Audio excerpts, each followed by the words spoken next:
अर्थव्यवस्थेचे दोन प्रकारे आपण विभाजन करतो. एक म्हणजे विकास हा जो एक घटक आहे, त्या विकासाच्या मेजरमेंटनुसार आपण त्याचं एक डिव्हिजन केलेलं आहे. म्हणजे काय, डेव्हलप्ड कंट्री म्हणजे विकसित देश आणि डेव्हलपिंग कंट्री म्हणजे काय, विकसनशील देश.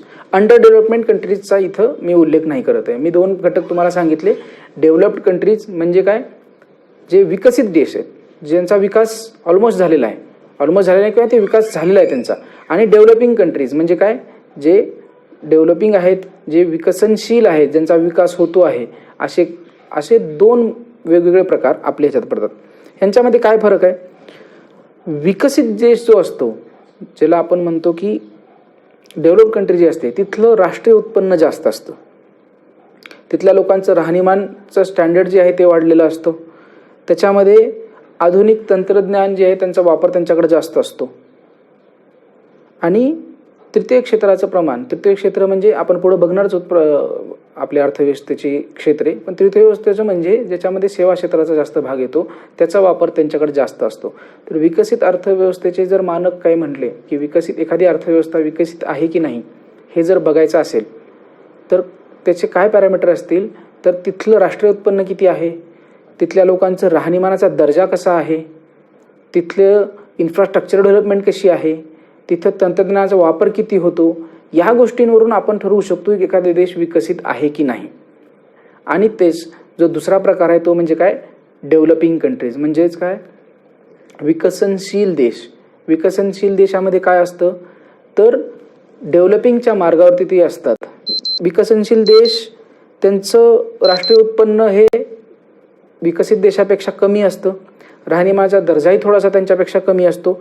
आणि त्यांचं विकासाच्या दृष्टीनं, विकसित देशाच्या दृष्टीनं मार्गीक्रमण झालेलं असतं. तिथली डेव्हलपमेंट हळूहळू होत असते, तिथला लोकांचा राहणीमानाचा दर्जा सुधारत असतो, नवीन नवीन टेक्नॉलॉजीचा तिथं हळूहळू वापर होत असतो. या ज्या गोष्टी असतात त्यानुसार तो देश विकसनशील म्हणला जातो की तो विकसित होण्याच्या मार्गावरती पुढे जात आहे. तर अशा देशांना आपण विकसनशील देश म्हणतो. भारत हा सुद्धा विकसनशील देश आहे. भारत हा विकसित नाही. विकसित देश जगात फार कमी आहेत, जसं Japan, China, Russia, America, UK. इकडं विकसित देश आहेत ज्यांचं ऑलरेडी डेव्हलपमेंट झालेली आहे. तिथल्या लोकांचं राष्ट्रीय उत्पन्नाचं प्रमाण जास्त आहे देशाचं, तिथल्या लोकांचं दरडोई उत्पन्नसुद्धा जास्त आहे, लोकांचं राहणीमान स्टँडर्ड वाढलेलं आहे. ते देश ऑलरेडी विकसित आहेत. पण भारतासारखा देश आपण विकसनशील देश म्हणून ओळखला जातो. त्यातल्या त्यात आज जगामध्ये भारत हा सगळ्यात जास्त फास्ट मुव्हिंग डेव्हलपिंग कंट्रीज म्हणतात की सगळ्यात फास्ट आणि गतिमान पद्धतीनं विकसनशील देश आहे की जो अत्यंत गतीने विकसित होण्याच्या मार्गावरती चालतोय.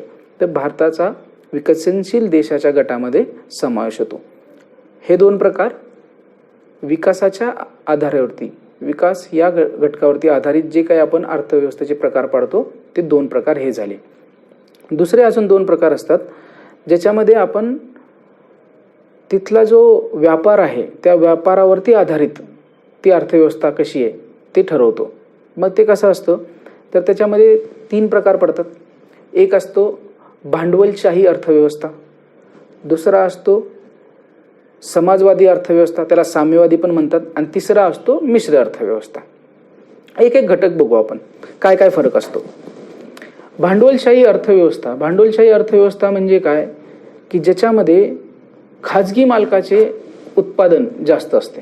म्हणजे तिथले जे व्यापार असतो, तिथलं जे प्रोडक्शन होणारे असतं, तिथलं जे उत्पादन असतं त्याच्यामध्ये खाजगी मालकाचा जास्त भाग असतो. म्हणजे सरकार स्वतः प्रोडक्शनमध्ये जास्त नसतं, सरकारच्या स्वतःच्या जास्त फॅक्टरीज नसतात, स्वतः सरकार कुठल्या गोष्टींचं जास्त प्रोडक्शन करत नाही. तिथं लोकांमधलीच काही मंडळी भांडवल इन्व्हेस्ट करतात, त्यांचे व्यापार उभे करतात आणि त्याच्यावरती देशातले ज्या काही गोष्टींचं उत्पादन होतं ते त्याच्यात होत असतं. ह्याच्यामध्ये सरकारी हस्तक्षेप कमी असतो. सरकार प्रोडक्शनमध्ये येत नाही, जास्त उत्पादनाच्या गोष्टी भानगडीत सरकार पडत नाही. जे काही उत्पादनाच्या गोष्टी आहेत, जे काही गरजेच्या गोष्टी आहेत किंवा ज्याही गोष्टी असतील उत्पादन होण्याच्या, त्या भांडवलशाही लोकांकडून किंवा खाजगी लोकांकडून तयार केल्या जातात. सरकार स्वतः त्याच्यामध्ये उत्पादन करत नाही. आणि याच्यामध्ये भांडवलशाही अर्थव्यवस्थेमध्ये ग्राहक सार्वभौम मानला जातो. ग्राहक सार्वभौम म्हणजे काय, तर जे ग्राहकाला पाहिजे ते इथं बनवलं जातं. जी देशाची गरज आहे ते उत्पादन इथं होत नाही, जे ग्राहकाला ज्याची डिमांड आहे ज्याची मागणी आहे त्याचं उत्पादन होतं.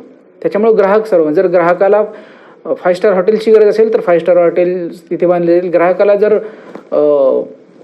इम्पोर्टेड कार्स किंवा इतर गोष्टी अशा लक्झरियस गोष्टींची गरज असेल तर त्याचं प्रोडक्शन तिथं जास्त होईल.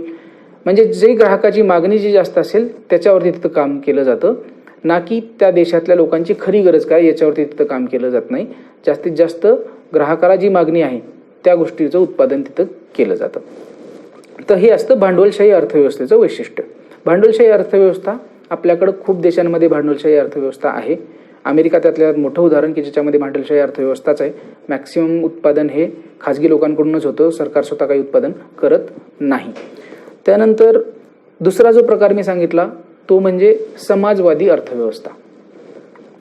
समाजवादी अर्थव्यवस्था म्हणजे काय बघा, शब्दांमध्ये आपल्याला लक्षात आहे की समाजवादी, साम्यवाद म्हणजे काय, तर सगळ्यांना समान अशी लागू होणारी ती अर्थव्यवस्था असते. इथं सरकार स्वतः उत्पादन क्षेत्रात असतं. बऱ्याचशा गोष्टी किंवा जास्तीत जास्त गोष्टी सरकार स्वतः उत्पादन करतं. उत्पन्नाचं वितरण सुद्धा समान असतं तिथं. म्हणजे जास्त एखादी व्यक्ती जास्त लॉर्ड आहे, एखादी गरीब आहे असं नाही. तिथं थोडं प्रमाण जे आहे गरिबी आणि श्रीमंतीमध्ये ते कमी असतं. आणि सगळ्यात महत्त्वाचं वैशिष्ट्य काय असेल समाजवादी अर्थव्यवस्थेचं, तर ते हे आहे की इथं लोकांच्या गरजेला महत्त्व असतं. खरी लोकांची गरज काय या गोष्टीला महत्त्व आहे. जर लोकांची गरज असेल की लोकांना सायकल हवे आहेत तर त्या सायकलीचं प्रोडक्शन त्या सरकारकडून केलं जाईल.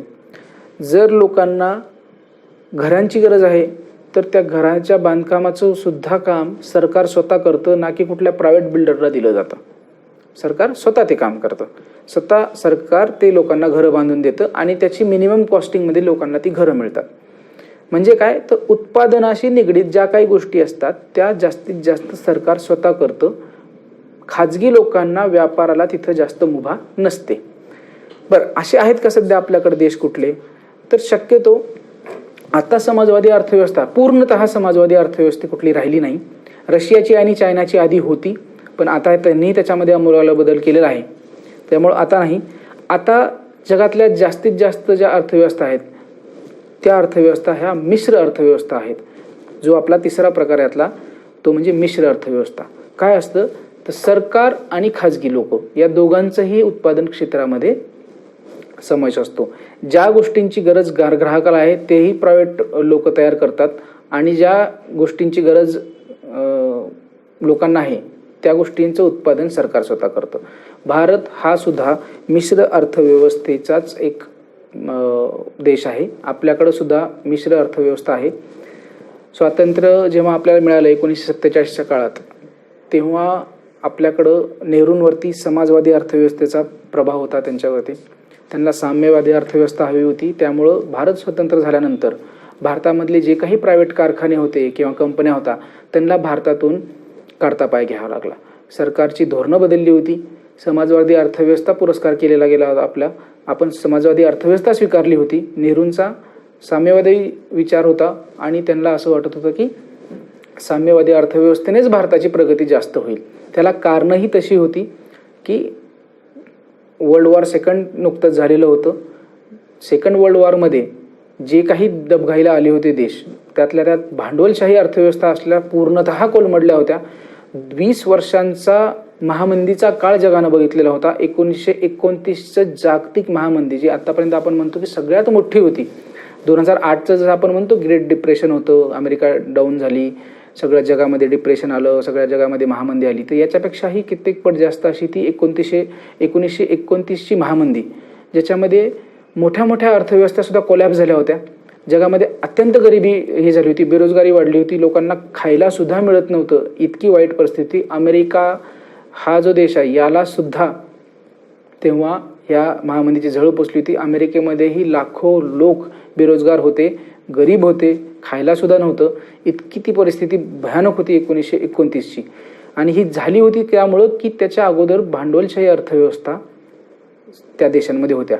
आणि या काळामध्ये रशियाची जी अर्थव्यवस्था होती ती होती साम्यवादी अर्थव्यवस्था. आणि या महामंदीचा रशियाला मात्र फरक पडला नाही. रशियामध्ये मात्र तिथल्या लोकांचं जी काही राहणीमान आहे किंवा तिथल्या लोकांची जी अर्थव्यवस्था आहे ती जास्त काही बिघडली नाही. जसं 2008मध्ये जागतिक महामंदीचा भारताला तेवढा फटका बसला नाही, तशीच काही कंडिशन रशियाची त्यावेळेस होती आणि त्यालाच प्रभावित होऊन खरं तर नेहरूंचा रशियाकडे आधीपासून ओढा होताच आणि तिथलं जे साम्यवादी अर्थव्यवस्थेचं स्वरूप त्यांनी बघितलं होतं त्याच्यामुळे त्यांनी स्वीकारलं की आपण साम्यवादी म्हणजे समाजवादी अर्थव्यवस्था स्वीकारायची. त्यांनी समाजवादी अर्थव्यवस्था घेतली. पण अशा काही गोष्टी घडत गेल्या पुढं 1991पर्यंत आपल्या देशाची इतकी वाईट अवस्था झाली का तर परकीय चलन आपल्याकडे काहीच नव्हतं, फॉरेक्स रिझर्व्ह काही नव्हता, कारण आपली इकॉनॉमी क्लोज होती. बाहेरच्या कुठल्या कंपनीला भारतात येऊन एखादा व्यापार करण्याची परमिशन नव्हती. भारतामधल्या कंपन्यांना सुद्धा ज्या गरजेच्या गोष्टी आहेत त्या गोष्टी करण्यासाठीची आधी बंधनं होती आणि जी लक्झरियस गोष्टी तयार करणं असेल किंवा इतर गोष्टी त्यासाठी स्पेशल परवाने लागायचे. लायसन्स राज होता खूप मोठा. त्यामुळं भारताचं उत्पन्न बऱ्यापैकी घटलं होतं. कसे बसे कर्ज काढून दिवस चाललेले होते. 1991पर्यंत इतकी वाईट अवस्था झाली होती की आपल्याला जे कच्चे तेल घ्यायचे त्यासाठी सुद्धा पैसे शिल्लक राहिले नव्हते. आणि मग त्यावेळेस आपल्याला अमेरिकेनं अट घातली, अमेरिका म्हणजे IMFनं अट घातली की आम्ही तुम्हाला कर्ज देऊ. $2 अब्ज कर्ज आपल्याला दिलं होतं त्यांनी तेव्हा. तर आम्ही तुम्हाला ते कर्ज देऊ, पण त्या कर्जाच्या अगेन्स्ट 2 गोष्टी तुम्हाला कराव्या लागते. एक तर तुमच्या रुपयाचं अवमूल्यन करा, म्हणजे डॉलरच्या कम्पॅरिझनमध्ये रुपया कमी करा, आणि दुसरी गोष्ट तुमची इकॉनॉमी जी आहे ती जगासाठी ओपन करा. म्हणजे भारतामध्ये बाहेरील देशातील कंपन्यांना येऊ द्या, तिथं व्यापार करू द्या आणि या अटीच्या बदल्यात आम्ही तुम्हाला लोन देतो. अशा प्रकारचा एक अडवणूक करून एक झालेला प्रकार तो होता. आपल्याला पर्याय नव्हता. नेहरूने म्हणजे आपले त्यावेळेसचे जे अर्थमंत्री होते मनमोहन सिंग त्यांनी तो घेतला निर्णय. PV नरसिंहरावच्या काळातली ही 1991ची घटना, त्यांनी याला मान्यता दिली आणि 1991 पासून आपली अर्थव्यवस्था ही जगासाठी खुली झाली. खुली झाली म्हणजे काय की तिथं मग आता भांडवलशाही अर्थव्यवस्थेचा आपला उगम झाला. म्हणजे आता जगासाठी आपली अर्थव्यवस्थेची दार उघडी होती. भारतामध्ये या, स्वतःची फॅक्टरी लावा, जे तुम्हाला बनवायचे ते बनवा, भारतामध्ये विका किंवा बाहेर जगात नेऊन विका, तुम्हाला अर्थव्यवस्था खुली आहे. 1991 पासून जो तो अर्थव्यवस्थेचा एक हे झाला, तिथून मग हळूहळू भारत थोडासा प्रगती करायला लागला. मग आपल्याकडे बाहेरच्या कंपन्या यायला लागल्या. IT कंपनीचं 1999मध्ये IT कंपन्या आपल्याकडे आल्या, तिथून डेव्हलपमेंट सुरू झाली आणि आज मग 1991 नंतर काही वर्षानंतर आज आपण याच्यामध्ये आहोत. ते मिश्र अर्थव्यवस्थेचं हे स्वरूप असं आपलं तयार झालेलं आहे. आधी होतं समाजवादी अर्थव्यवस्था आणि आता आहे मिश्र अर्थव्यवस्था. आपल्याकडं आजही काही गोष्टी म्हणजे महत्त्वाच्या आजही काही गोष्टी सरकारकडून उत्पादन केलेल्या जातात. प्रायव्हेट कंपन्यांना तिथं जास्त परमिशन नाही आणि काही गोष्टी, काही म्हणण्यापेक्षा सर्व गोष्टी ह्या खाजगी लोकांकडून तयार केल्या जातात. त्यामुळे भांडवलशाहीचं आणि समाजवादी दोन्हीचं स्वरूप हे इथं आहे. म्हणून आपण म्हणतो की भारताची अर्थव्यवस्था जी आहे ती मिश्र अर्थव्यवस्था आहे. तर हे आपल्या अर्थव्यवस्थेचं स्वरूप आहे. आता अर्थव्यवस्थेची एक प्रमुख 4 क्षेत्रे येतात, आपण तेवढी बघू आणि आजचा आपला टॉपिक संपणार आहे. अर्थव्यवस्थेची प्रमुख 4 क्षेत्रे, याच्यामध्ये प्राथमिक क्षेत्र, द्वितीय क्षेत्र, तृतीय क्षेत्र आणि चतुर्थ असे 4 भाग पडलेले आहेत. त्याला म्हणतात प्रमुख 4 क्षेत्र. हे काय 4 क्षेत्र आहेत नेमकी? तर बघा, प्राथमिक क्षेत्र म्हणजे काय? प्राथमिक क्षेत्र ओळखायचं असेल तर साधं लक्षात ठेवा, निसर्गाकडून जे आपण घेतो ते प्राथमिक क्षेत्रात मोडलं जातं. म्हणजे काय? शेती हा व्यवसाय आपण करतो तो प्राथमिक क्षेत्राचा आहे. मासेमारी करता तुम्ही, तो प्राथमिक क्षेत्रातला भाग आहे. तुम्ही खाणकाम करता म्हणजे जमिनीतून काहीतरी काढून घेता, तो सुद्धा प्राथमिक क्षेत्र. म्हणजे ज्या गोष्टी आपण सरळ निसर्गाकडून घेतो त्याला आपण म्हणायचं प्राथमिक क्षेत्राचा भाग. मग त्याच्यामध्ये कृषी येतं, जंगलतोड आली, मत्स्य व्यवसाय आला, पशुपालन, ह्या गोष्टी सुद्धा या प्राथमिक क्षेत्रामध्ये येतात. द्वितीय क्षेत्र काय असतं? द्वितीय क्षेत्रामध्ये अशा गोष्टी ज्या स्वतःला प्रगत करण्यासाठी मानवानं तयार केल्या. आपण बघितलं प्राथमिक क्षेत्रामध्ये आपण निसर्गाकडून जे घेत होतो, निसर्ग आपल्या जगण्यासाठी जे आपल्याला गोष्टी लागत होत्या, ज्या निसर्गाकडून आपल्याला मिळायच्या, निसर्गाच्या याच्यावरती आपण ते बनवायचो, त्यांचा उल्लेख प्राथमिक क्षेत्रामध्ये होतो. द्वितीय क्षेत्रामध्ये काय? आपल्याला थोडं प्रगत करण्यासाठी ज्या काही मनुष्याने गोष्टी तयार केल्या त्यांचा भाग ह्या द्वितीयक क्षेत्रात येतो. त्यात काय काय येतं? त्यात येतात उद्योग, कारखानदारी, म्हणजे नवीन नवीन उद्योग स्थापन करणं, नवीन कारखाने बनवणं, हा जो प्रकार आहे हा द्वितीयक क्षेत्रात येतो. असं म्हणू शकता की मॅन्युफॅक्चरिंग जो काही प्रकार आहे, उत्पादन करण्याचा प्रकार, तो द्वितीयक क्षेत्रात येतो. ही गोष्ट तुम्ही लक्षात ठेवू शकता. नंतर वीज निर्मिती, म्हटलं तुम्हाला मॅन्युफॅक्चरिंगच्या ज्या काही गोष्टी असतील त्या द्वितीयक क्षेत्रात येतात. बांधकाम असेल, पायाभूत सोयी सुखसुविधा म्हणजे काय इन्फ्रास्ट्रक्चर डेव्हलपमेंट जे आहे बांधकाम, ते सुद्धा ह्या द्वितीयक क्षेत्रामध्येच मोडलं जातं. ठीक आहे. तृतीयक क्षेत्र म्हणजे काय? प्राथमिक क्षेत्रामध्ये आपण निसर्गाकडून गोष्टी घेतल्या, द्वितीय क्षेत्रामध्ये आपण मॅन्युफॅक्चरिंग बघितलं. आता तृतीय क्षेत्रामध्ये येतं ते म्हणजे सर्व्हिस इंडस्ट्री, त्याला आपण सेवा क्षेत्र म्हणतो, आणि ज्याचा भारताच्या अर्थव्यवस्थेमध्ये खूप जास्त मोठा वाटा आहे तो म्हणजे सर्व्हिस इंडस्ट्री. सर्व्हिस इंडस्ट्री ह्याच्यात काय येतं तर तुमची IT इंडस्ट्री जी आहे ती याच्यामध्ये येते. हॉटेल, ट्रॅव्हल, टुरिझम या गोष्टी याच्यामध्ये येतात. तुमच्या एरियामध्ये असलेला वकील, डॉक्टर, हे सगळे सेवा क्षेत्राचे भाग आहेत. तुम्ही बँकेकडून सर्व्हिस घेता, बँकिंग हा सुद्धा सेवा क्षेत्राचा भाग आहे. म्हणजे जिथं जिथं सर्व्हिस दिली जाते तो भाग तृतीय क्षेत्रात येतो. लक्षात आलं? प्राथमिक क्षेत्रात निसर्गाकडून घेतलेल्या गोष्टी, द्वितीय क्षेत्रात मॅन्युफॅक्चरिंगशी रिलेटेड गोष्टी, जे उत्पादन करण्याशी संबंधित आहेत त्या गोष्टी द्वितीय क्षेत्रात, आणि सर्व्हिस इंडस्ट्री म्हणजे सेवा, जिथं जिथं सेवा मिळतात त्या सेवा ह्या तृतीय क्षेत्रामध्ये येतात. आता एक चतुर्थ क्षेत्र आलेलं आहे.